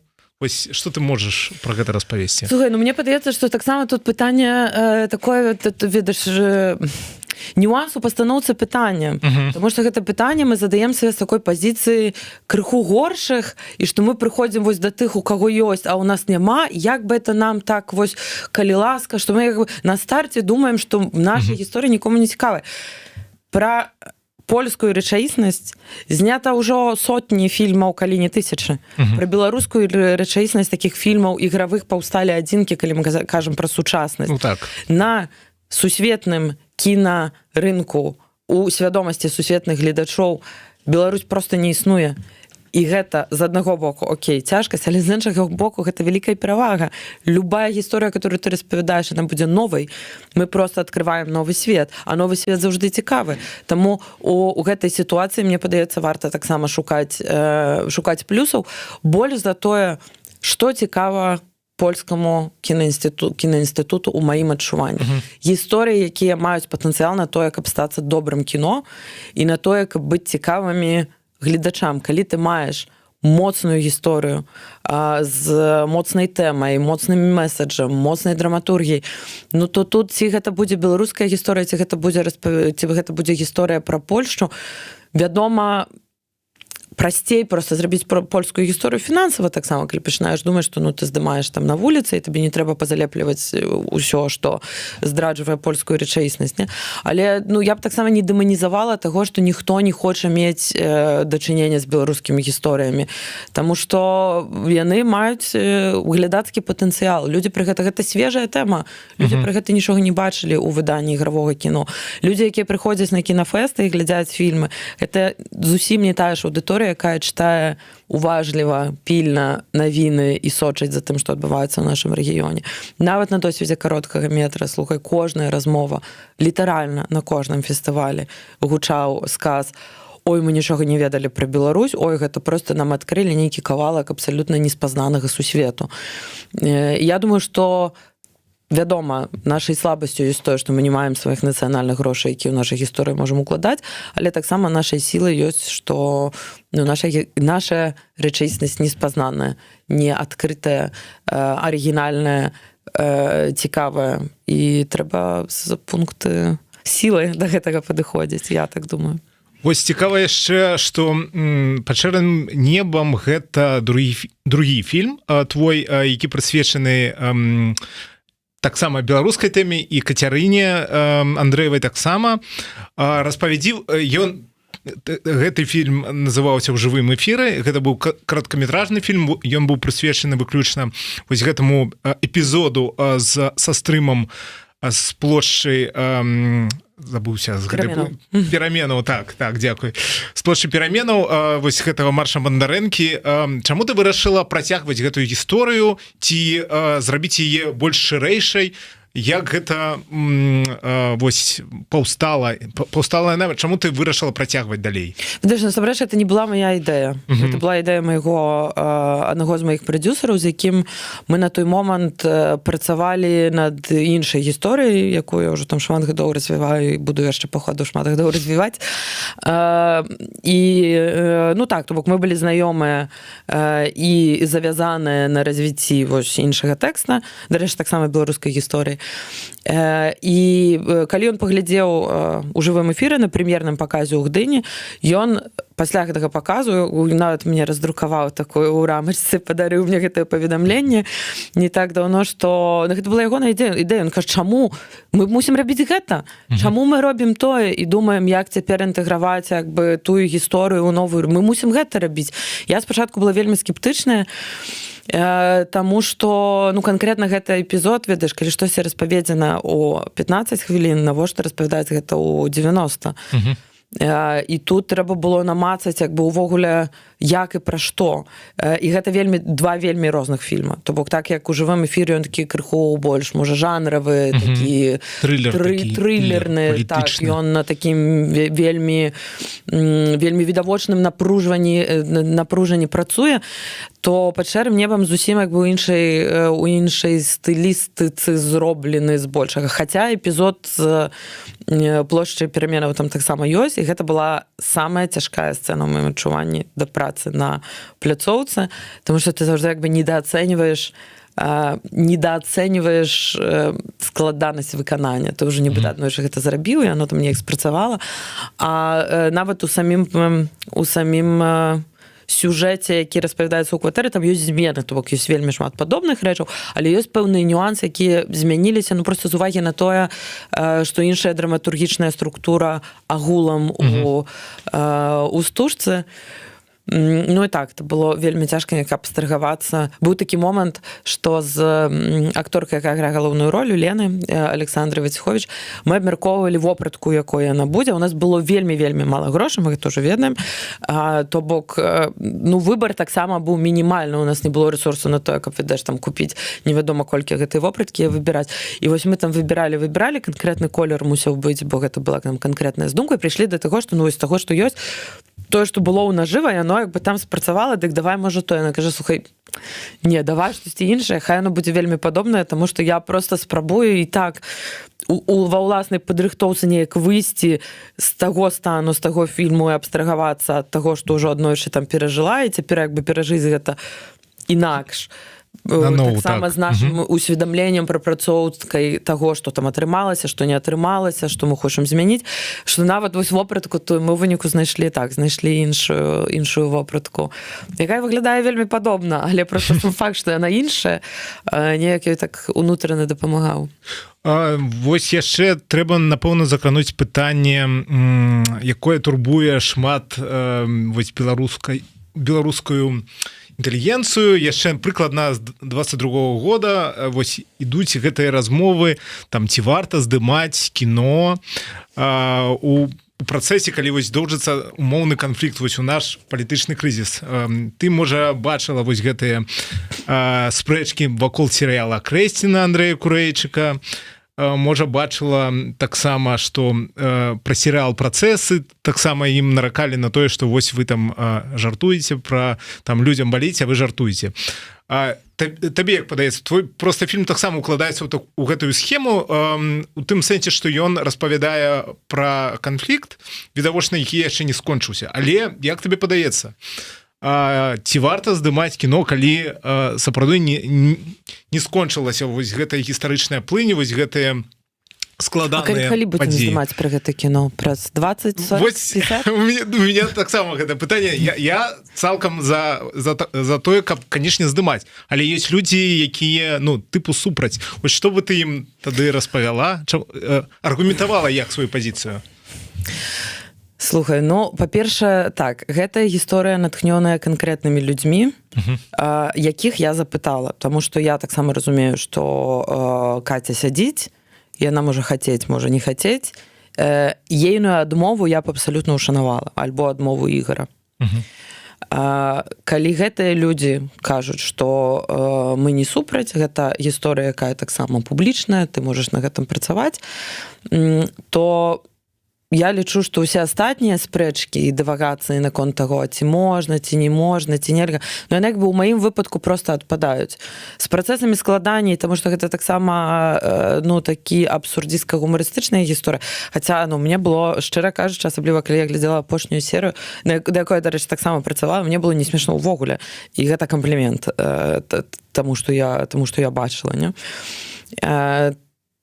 Таму, такі ў мяне адказ. А з іншага боку мы таксама, то бок, з аднаго боку не распавядайце гэтай гісторыі, пакуль яны тут яшчэ не скончыліся, а з іншага боку, чаму пра Беларусь уже ніхто нічога не кажа, чаму Беларусь нікому не цікава. Тут трэба нешта выбраць. Вырашаць, ці так. Я разумею страх і нейкі такі унутраны супраціў у сітуацыі, калі ты адчуваеш, што эксплуатуецца нейкі там твой боль, так? Але няма ў мяне такога адчування, што я нічога не ведаю пра Крэсціна, пра серыяла Крэсціна, як ён там быў зроблены. Але гэты страх, мне падаецца, не павінен быць аргументам, каб не прапрацоўваць гэтыя тэмы, не рабіць гэтыя стужкі, не распавядаць пра гэтыя рэчы цяпер. Таму што цяпер гэта вельмі істотна. І як бы моц гэтай гісторыі ў тым, што людзі, гэта адбываецца цяпер, гэта адбываецца вось цяпер літаральна. Пакуль вы сядзіце і глядзіце гэтае кіно, гэты чалавек сядзіць у турме. Это абсалютна іншы маштаб разумення. І таксама абсалютна іншы маштаб разумення, калі ты чытаеш навіну, і калі ты пражываеш гэты эмацыйны працэс з героем, якому проста прысвяціў таксама свой час. У мяне такія размовы пра тое, што мы нічога пра Беларусь не ведалі, а вось мы цяпер даведаліся, яны вельмі рэгулярна, і я лічу, што гэта вялікі плюс паўставання такога кшталту фільмаў. Ось таксама задам табе пытанне, як вы рыхтаваліся да здымак стужкі, ці прапрацоўвалі вы неяк таксама асяроддзе, як вы абіралі, магчыма, лакацыі, ці ставілі вы перад сабой задачу зрабіць, каб гэта выглядала цалкам, ці натуралістычна, ці вельмі падобна да Беларусі. Вось ты таксама казал вось пра вопратку, як гэта, наколькі гэта было для вас важна і наколькі скрупулёзнай была вось гэтая праца? Настолькі скрупулёзныя, наколькі дазваляў нам бюджэт. Ну, то бок, вядома, мы вельмі хацелі, каб усё было як мага праўдзівей, дакладней. Былі моманты, у якіх мы прынялі канкрэтна свядомае рашэнне, што вось тут рэчаіснасць выглядае так, але мы зробім крыху інакш, таму што гэта лепш працуе ў гісторыі і не перакручвае ейнага праўдзівасці пасыла, скажам так. І гэта былі свядомыя рашэнні. Ну, а далей, я ж кажу, далей это ўжо проста такое, ну, на што нам можа дазволіць бюджэт, і ў межах таго, на што нам можа дазволіць бюджэт, давайте спрабуем зрабіць гэта як мага лепш. То бок, выбіраючы, напрыклад, аб'екты, які па атмасферы адпавядае, але не выглядае ідэнтычна так, як арыгінальны аб'ект у Беларусі, ну, мы не будзем яго перабудоўваць, мы не будзем яго там перамалёўваць, напрыклад. Бо гэта не істотна, таму што важна, для мяне было важна, каб была перададзеная гэта, ну, гэтая атмасфера перадусім. І мяне вельмі ўсцешыла тое, што паглядзеўшы, напрыклад, Ігар сказаў, што ў ягоным адчуванні няма няма такога пачуцця, што гэта здымалася дзесьці там не там. Канешне, мы вельмі дакладна працавалі на рэальных наткненнях, на рэальных фота, на рэальных інспірацыях, але ёсць канкрэтная колькасць рэчаў, які ты можаш зрабіць, маючы канкрэтную колькасць грошай. Ну, тут... Ну так, відавочна, гэта калі ты абмежаваны, трэба карыстацца тым, што ёсць, ну, тых... Шукаць як мага лепш. Так, ведаеш, я працую толькі з найлепшымі, з тых, хто даступны. Ну, вось это прыкладна такая ж сітуацыя. Спрабавалі зрабіць як найлепш у межах таго, што даступна. Ну, вось, давай тады, можа, вернемся... Тут бок трохі адыдзем ад мастацтва і перайдзем трохі да грамадска-палітычных пытанняў. О, не! Таму што фільм прысвечаны палітвязням. А вось як табе падаецца, наколькі зараз тэма палітвязняў застаецца ў фокусе, наколькі яна, як табе падаецца, зразумела, абмяркоўваецца, наколькі яна табе падаецца зараз вырашальнай? Што ты пра яе думаеш? Наколькі яна прадстаўлена, можа, там, хаця б у медыйным прасторы, таму што мне адчуванне, што яна так трохі ўжо замылена. То бок, все разумеюць, што гэта дрэнна, гэта невырашальная сітуацыя, але, ну, яна, ведаеш, так трохі ў бок сыходзіць, і все абмяркоўваюць больш там пытанне вайны, больш пытанне там... некай сацыяльнай небяспекі, якая ёсць у Беларусі. А як табе падаецца? Мне падаецца, што адказ на твоё пытанне дзесьці там схаваўся ў папярэднім пытанні, якое гучала, ці варта здымаць стужкі пра тое, што цяпер адбываецца, яшчэ не пражыта. За кошт існавання, за кошт іншага падыходу крыху да вяртання гэтай тэмы ў фокус, мы можам гэтае вяртанне ў фокус падтрымліваць, таму што мне цяжка экспертна аналізаваць, ці адышла тэма на другі план, ці не адышла, але як кожны крызіс, які трывае доўга, які трывае гадамі, ён губляе, ну, такую медыйную вастрыню, ён губляе проста... Актуальнасць гэта не тое слова, але губляе навіннасць у сваім складзе, бо калі штосьці адбываецца 4 гады рэгулярна увесь час і, ну, можа, экстрэмальныя выпадкі, калі становіцца крыху горш, яшчэ прыцягваюць увагу, а далей, ну, это ўжо проста, на жаль, так ёсць, гэта не навіна. І цяпер для таго, каб падтрымліваць гэтую тэму ў фокусе і ў свядомасці, ну, трэба шукаць іншых шляхоў. Моя праца, мой фільм, гэта абсалютна як бы не палітычная дзейнасць, не грамадска-палітычная дзейнасць. Я здымаю фільм, таму што я як бы адчуваю патрэбу зняць гэты фільм, мне цікавы гэты герой, і гэтая гісторыя мне не дае не здымаць гэты фільм. Так? Гэта, яна мяне трымае, яна мяне матывуе да таго, каб яго зрабіць.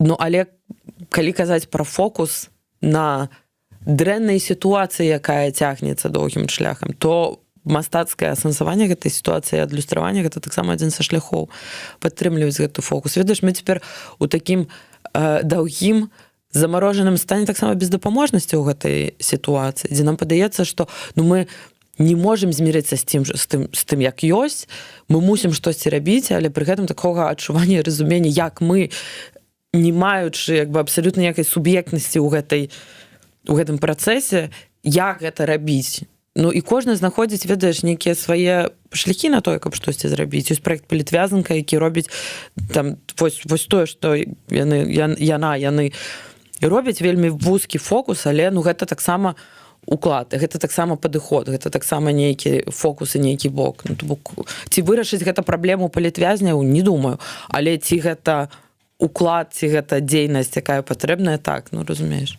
Слухай, ну вось таксама цікава твоё меркаванне. Мы зараз відавочна жывем у такі вельмі складаныя часы, магчыма, нават лёсавырашальныя для ўсяго рэгіёну, там і для постсавецкага, маю на ўвазе, рэгіёну, там ці восточнай Еўропе, калі хтосьці хоча гэта пачуць. Як табе падаецца, у гэтай сітуацыі якую місію павінна ці адыгрывае мастацтва, то бок ці можа яно, вось калі ў цябе стужка прысвечаная там лёсу журналісткі, палітвязанкі, ці можа яна нешта змяніць, ці яна можа толькі звярнуць увагу на тыя праблемы, якія існуюць, тыя выклікі, якія перад намі існуюць. Што ты пра гэта думаеш? Я не думаю, на жаль, што маё кіно можа штосьці змяніць, асабліва ў такім кароткатэрміновай перспектыве эфектнай, што раптам вось выйдзе мой фільм і радыкальна геапалітычная сітуацыя ў рэгіёне памяняецца, абсалютна не.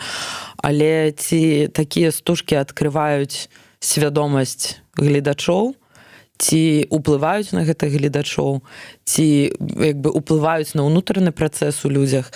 Ну, дзесьці павінна быць глыбокая вера ў тое, што нашае мастацтва ўсё ж такі з людзьмі рэзануе і штосьці нейкі водгук у іх выклікае. Гэта больш складаная схема, чымся проста, ой, я паглядзеў кіно, пайду вызваляць палітвязняў. Ну, то бок не так.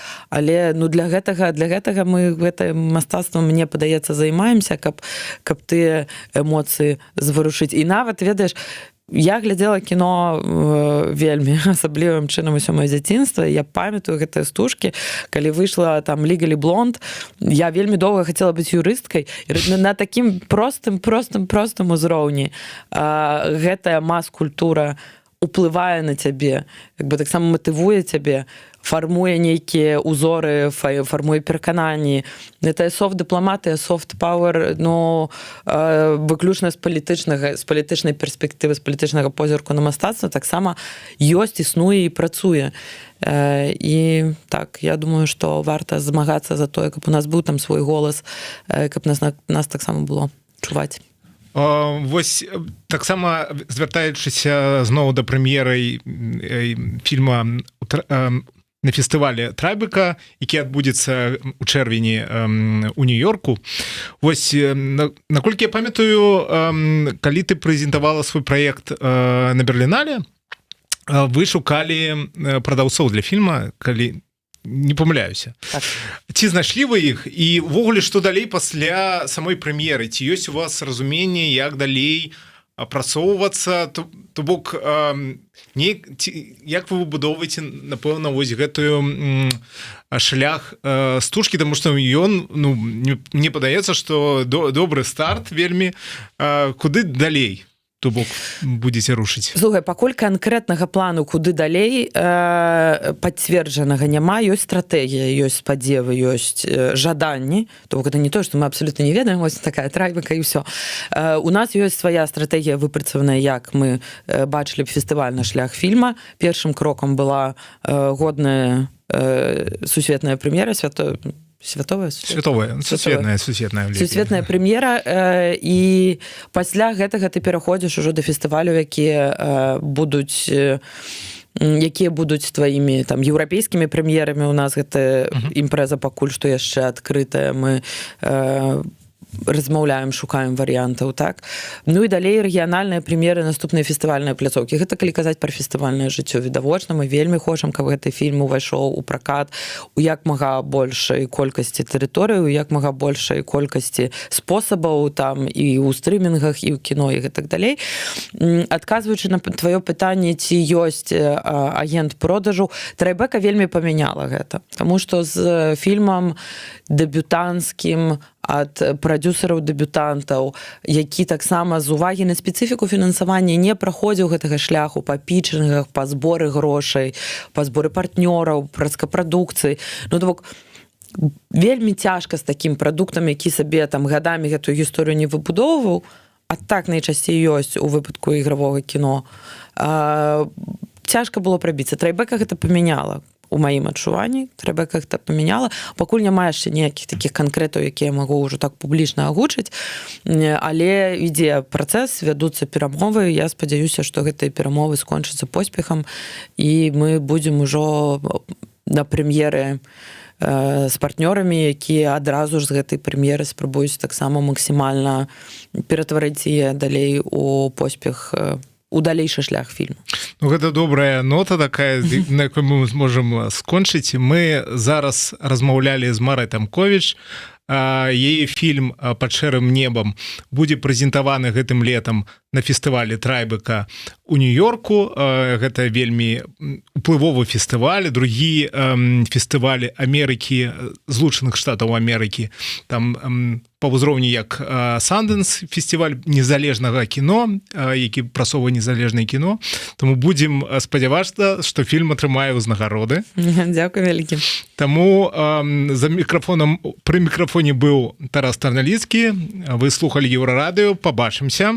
Да сустрэчы. Дзякуй.